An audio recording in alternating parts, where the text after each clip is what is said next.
ഇപ്പോൾ വയനാട് CPIM ജില്ലാ secretary K Rafeeq കൂടി നമുക്കൊപ്പം ചേരുന്നുണ്ട്. റഫീഖ്, വയനാട്ടിൽ DCC കോൺഗ്രസ് നേരിട്ടിരുന്നത് വലിയ പ്രതിസന്ധിയായിരുന്നു. തുടരെയുള്ള ആരോപണങ്ങൾ, ആത്മഹത്യകൾ, ഇതിനെല്ലാം ഉത്തരം പറയേണ്ടിയിരുന്ന DCC പ്രസിഡന്റ് ND അപ്പച്ചൻ നിരുത്തരവാദപരമായിരുന്നു അവിടെ പ്രവർത്തിച്ചിരുന്ന അല്ലെങ്കിൽ പ്രതികരണം നടത്തിയിരുന്നതെല്ലാം. ഇപ്പോൾ അദ്ദേഹം രാജിവെച്ചിരിക്കുന്നു എന്ന വാർത്തയാണ് വരുന്നത്. എന്താണ് പ്രതികരിക്കാനുള്ളത്? ഇല്ല, അതിനെക്കുറിച്ച് എനിക്ക് വിശദമായ കാര്യങ്ങൾ അറിയില്ല. അത് അവരാണ് പ്രതികരിക്കാനും. പക്ഷേ വയനാട്ടിലെ കോൺഗ്രസിന്റെ നേതാക്കന്മാരുടെ സാമ്പത്തിക തട്ടിപ്പിന്റെയും ഗ്രൂപ്പ് വഴക്കിന്റെയും ഭാഗമായി 5 പേരുടെ ജീവനാണ് സമീപ കാലഘട്ടത്തിൽ മാത്രം ഉണ്ടായിട്ടുള്ളത്. വലിയ തട്ടിപ്പാണ് ഇവർ നടത്തിയിരിക്കുന്നത്. അപ്പോ അതെല്ലാം ജനങ്ങളുടെ മുമ്പിലുണ്ട്. വലിയ പ്രതിഷേധം ജനങ്ങളിൽ നിന്ന് ഉയർന്നിട്ടുണ്ട്.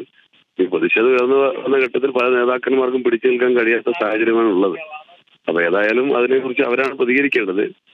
ഇവിടുത്തെ നേതാക്കന്മാരുടെ നേതൃത്വം നടന്നുകൊണ്ടിരിക്കുന്ന അഴിമതി കയ്യോടെ പിടിക്കപ്പെട്ടിരിക്കുകയാണല്ലോ. പല സംഭവങ്ങൾ പുറത്തു വന്നിരിക്കുകയാണല്ലോ. ഒരുപാട് പേരുടെ ജീവനാണ് നഷ്ടപ്പെട്ടിരിക്കുന്നത് ഇവരുടെ ഈ ഗ്രൂപ്പ് വഴക്കും അധികാരവും കൊണ്ട്. അപ്പൊ ആകട്ടെ ഇവരെല്ലാം ഉത്തരവാദികളാണ്. അതാണ് സംബന്ധിച്ച് സൂചിപ്പിക്കാനുള്ളത്. വളരെ നന്ദി കെ റഫീഖ് ഈ അവസരത്തിൽ പ്രതികരിച്ചതിന്.